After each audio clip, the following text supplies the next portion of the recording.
Jorge Alperín, periodista, está aquí con nosotros, es nuestro invitado. En instantes, ya en segundos nada más, estamos charlando con él, no se lo pierdan, ya venimos.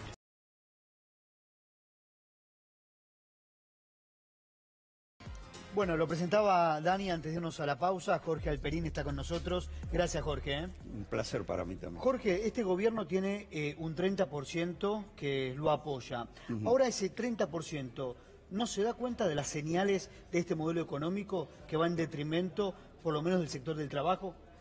No, yo creo que ese 30% tiene una cerrazón, está muy alineado con una idea de que este gobierno vino a instalar una república o a reinstalarla después del peronismo. Hay un 30% muy antiperonista, es una tradición en la Argentina que lleva 70 años, como dijo Macri, la decadencia empezó hace 70 años. En realidad lo que decía es que el peronismo empezó hace 70 años y hay un sector de la sociedad argentina que piensa lo mismo y que más allá de lo que va pasando, que son indicadores muy negativos, piensa que se va por un buen camino y que hay que sufrir primero. Por eso me parece interesante, más allá de los números, ver lo que pasa en el lado de las creencias y de la circulación de ideas.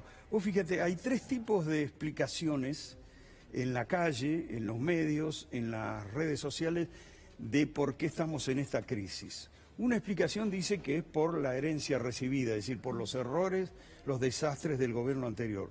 Otra explicación dice que porque son inoperantes. Esto proviene de los amigos del gobierno, de aquellos que lo acompañaron, periodistas, operadores económicos, empresarios, que hasta ahora lo habían acompañado y que ahora dicen son inoperantes y cometen errores garrafales. Y hay una tercera explicación que apunta a que hay turbulencias y que se debe a factores externos. Y hay una cuarta explicación que proviene de la oposición más tenaz a este gobierno, que dice no hay ningún error, está todo planificado, hasta el último aparente error está planificado para dañar los intereses del país y los intereses populares. Estas son las explicaciones que circulan en la calle, ¿no es cierto?, sobre la crisis.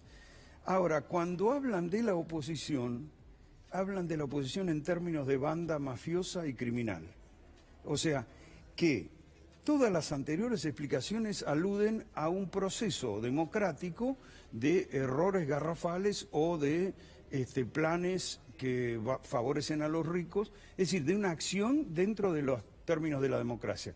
Pero cuando se refiere a la oposición más activa, la tratan como una banda mafiosa, es decir, que no tendría derechos como ciudadanos y como fuerza partidaria porque son una banda mafiosa. Y esto habilita tratarla de la peor manera posible. Esto me preocupa mucho porque de alguna manera también lo vimos, extremando el ejemplo, en los casos de los asesinatos de Santiago Maldonado y de Nahuel, donde se hablaba de un comando iraní, venezolano, mapuche, o sea, se hace una degradación de las víctimas o de quienes se oponen al gobierno y obviamente para ellos nada, no hay ningún término democrático que les cabe. Esto es muy peligroso en términos democráticos. Por otro lado, si vos mirás, se habla desde el gobierno de dos tipos de imágenes, una metáforas médicas y otra metáforas religiosas. La metáfora médica, esto es un parto con dolor de un país nuevo. Esto lo dice Elisa Carrió, que es el alter ego moral de Cambiemos. Y el otro es también muy propio de ella, es un sacrificio que tenemos que hacer los argentinos para llegar a un estado superior como país. Estas son metáforas religiosas. El término arrepentido que se usa con los empresarios que dan testimonio contra el gobierno anterior, también es un término de extracción religiosa. Sí, como si fuera alguien que puede obtener el perdón, un perdón de Dios a partir del arrepentimiento. Claro, entonces estamos ante una especie de pelea entre juzgar en términos democráticos lo que hace el gobierno y juzgar en términos morales lo que hace quien se opone al gobierno. Esto genera en la población mucha confusión, culpa en algunos sectores, hemos cometido todo tipo de pecados, estamos pagando la fiesta que hemos vivido. Hay toda una circulación de ideas que paralizan la reacción de la gente y sobre todo la idea de que no hay alternativa, de que este es el único camino, lo dicen ellos desde el gobierno, este es el único camino posible. No es cierto, porque en el país se aplicaron otro tipo de políticas y dieron otro tipo de resultados, pero en la medida que se instala en la gente la idea de un único camino, la idea de que quien se opone tiene graves faltas morales o es directamente una mafia, no solo lo elimina como opositor, como reconocerle la condición de fuerza opositora democrático, sino que además lo paraliza. Bueno, es que se han logrado instalar varias cuestiones que después, cuando uno iba al detalle, yo recuerdo algunas notas periodísticas, ¿no?, que en el título dicen una cosa y que luego cuando uno va al detalle dicen otra cosa, y me pregunto todo el tiempo si todo el mundo tiene el tiempo, ¿no?, de leer la nota entera, o en realidad a veces mientras toma el café pasa las páginas del diario. Pero justamente también por estas horas se ha logrado instalar a través de las declaraciones del ministro Garabano el tema de si el desafuero o no de Cristina Fernández de Kirchner, nuevamente, ¿no?, entra Carrió en escena. Mi pregunta es, ¿estas son fisuras dentro de un partido político, o cómo las lee, ¿no?, de un partido político que, bueno, está atravesando una crisis también, o una tormenta, como le gusta decir el presidente, o si en realidad esto tiene que ver con un nuevo intento de instalar una temática que en realidad hoy no está en cuestión, o por lo menos esta semana se está discutiendo el presupuesto, no el desafuero, pero sin embargo se vuelve a instalar la discusión. Bueno, de hecho, para el gobierno también, en la medida en que se siga instalando las culpas y los supuestos actos de corrupción del gobierno anterior, desplaza la discusión sobre hoy.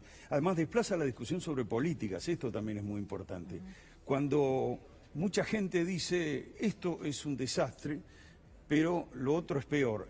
¿Qué quiere decir peor? Inmediatamente no te dicen, esta política fue peor, aquella política fue peor, se cometieron estos errores. No, y se fue peor en el sentido de que es algo que lo elimina desde el lugar moral y por lo tanto no habilita ninguna discusión de políticas. Esto nos empobrece, esto nos deja como sin opciones, porque, a ver, ¿por qué no discutimos qué políticas fueron peores en el gobierno anterior, con resultados peores, para confrontarlas con estas políticas? No, se elimina la posibilidad de que mentalmente estemos viendo cuáles son las opciones. Yo creo que el tema de los fueros es muy importante reiterarle a la gente que los juicios contra la expresidenta pueden seguir adelante sin necesidad de quitarle los fueros. Es decir, no dependen esos juicios para avanzar de que se le quiten los fueros a la presidenta. Y muy por el contrario, lo que se busca más bien es la escena de la presidenta detenida, que le confirme a la gente lo mismo que los bolsos de López. Ah, no, entonces esto es... Es decir, es un sistema que reemplaza pruebas por imágenes de alto impacto. Cuando vos mirás la mayoría de las causas que tiene la presidenta, vos te das cuenta de la falta de sustento jurídico. Vos decís, bueno, pero... ¿puede ser que tenga tantas causas en contra y no sea culpable de ninguna, que sea inocente? La causa de Otesur, la causa del dólar a futuro, la causa del memorándum con Irán, las causas que persiguen el supuesto crimen del fiscal Alberto Nisman. ¿Puede ser que haya tantas causas y sea inocente? La pregunta tiene que ser reemplazada por, ¿existe alguna prueba concluyente en alguna de las causas? Hasta ahora no la hay, ¿no? Jorge, hay una socióloga que creo que usted la mencionó en uno de sus trabajos, que describe el pensamiento de parte del gobierno y de algunos seguidores. Acá me anoté, este es el pensamiento del gobierno. El rico que mande, la clase media media, el pobre bien pobre y bien lejos de todos. Sí. ¿Cómo lo define? Bueno, yo creo que... allí hay una operación, y volviendo al 30% por el que me preguntabas, más seguidor del gobierno, hay una idea de que una sociedad tiene que tener jerarquías sociales. No puede ser que todo el mundo tenga las mismas posibilidades. Esto lo han expresado abiertamente Javier González Fraga y otros miembros del gobierno, que han dicho que les hicieron creer que podían tener determinados bienes y no correspondía según ellos. Es decir, ese 30%, por hablar de una cifra, piensa en una sociedad donde tiene que haber jerarquía social. No puede ser que un pobre gane más que un profesional, por ejemplo. Se daba de repente un obrero petrolero en la época del gobierno anterior, y quizá todavía ganaba más que a lo mejor un profesional con un título universitario. Esto a algunos sectores les indigna, les parece que no corresponde, que si estudió tanto, otro que no estudió tanto, aunque tiene una especialidad, sin duda, por la que se paga mucho, tenga los mismos derechos que él. Hay un trasfondo en la sociedad que es que cuando aparece un gobierno igualitario y distribuye bienes y vuelve accesibles bienes que antes no lo estaban para sectores pobres de la población, para trabajadores, provoca en otro sector de la sociedad la idea de que se está violentando un orden natural de las cosas. Pero Jorge, cuando eso le pasa al que también es pobre, porque cuando le pasa a aquel que ha estudiado, usted decía, bueno, aquel que estudió, que tal vez trabajó y se rompió el alma para llegar a cierto lugar, pero cuando eso le pasa al que también tiene carencias, ¿no hay una especie de molestia también en esto de, porque bueno, no todos los que han votado a Mauricio Macri son personas adineradas?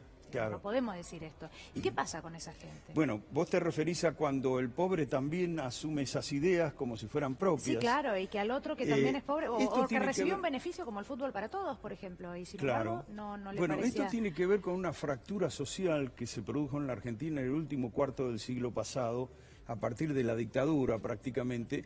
Se produjo un empobrecimiento de vastos sectores y luego reforzado dramáticamente con las políticas de Carlos Menem, se produjo un empobrecimiento de vastos sectores y una fractura social muy grande que fue volviendo más heterogéneo el mundo de la pobreza, más diferentes unos de otros, padeciendo todos la falta de cumplir todas las necesidades básicas, pero con distintos grados de realidad. A mí me ha tocado hace muchos años entrar en una villa, la de La Cava, y claro, la villa tampoco es toda pareja en la miseria.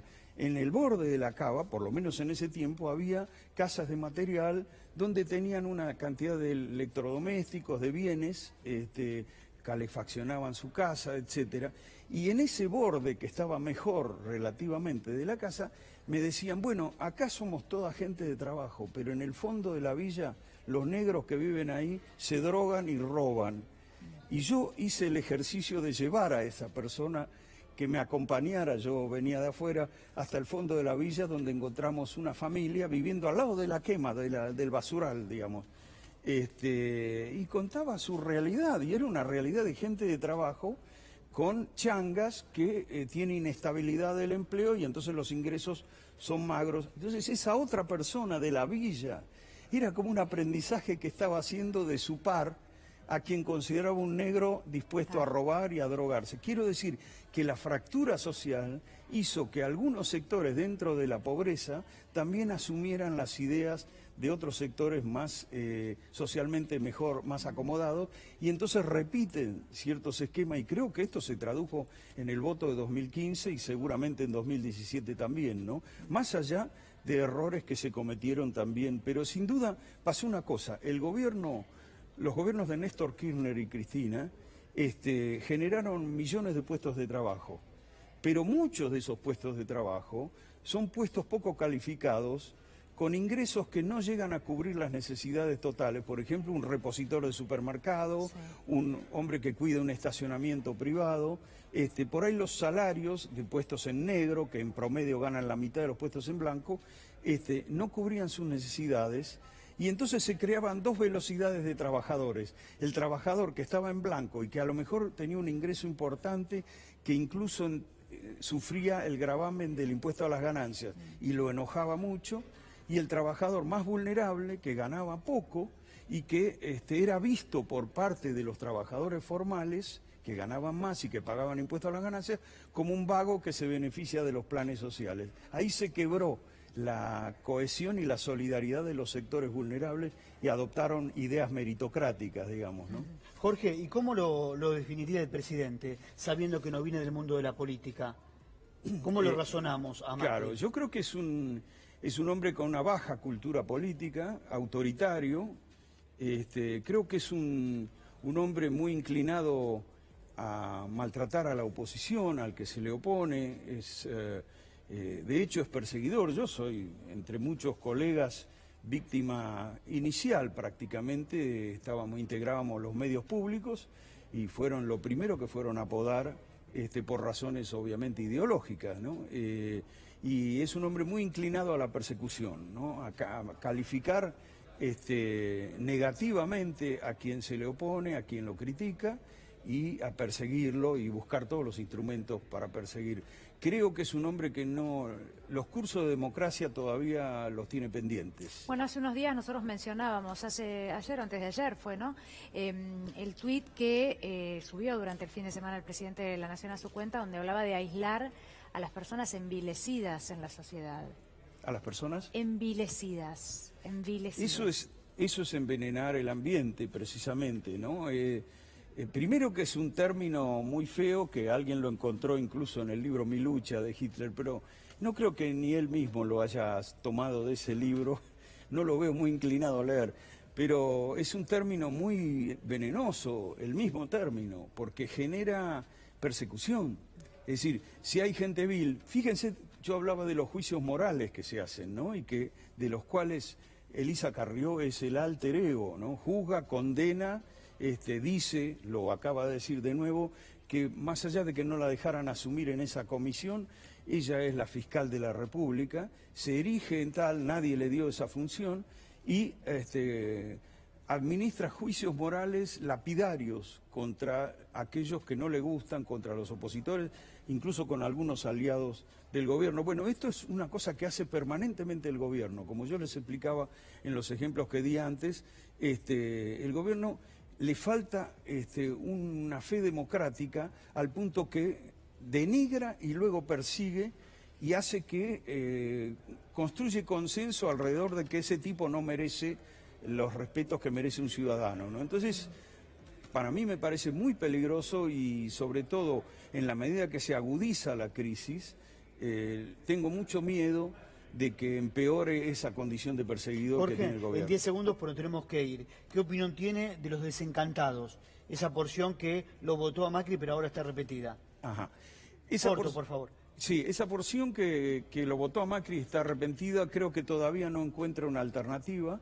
Está mejorando la imagen de la presidenta, de la expresidenta Cristina Fernández, pero también hay una parte de lo que fue el gobierno peronista que hoy está trabajando en contra de la oposición y está, al contrario, ayudando al gobierno. Fíjense, si uno compara, no sé si puedo decirlo rápido, si lo compara con la época de De la Rúa cayó muy rápidamente, entre otras cosas porque no había una amenaza que juntara la tropa en el gobierno, claro, como la que sienten respecto del kirchnerismo, que podría volver. Cayó porque el peronismo en ese momento estaba unido, en vez de estar desunido como está hoy, y cayó porque no tenía el grado de apoyo enorme del poder mediático, de sectores de poder judicial y sobre todo de la Embajada de Estados Unidos. Gracias, Jorge, por haber venido. Muchísimas gracias. Muchas gracias a ustedes. Gracias.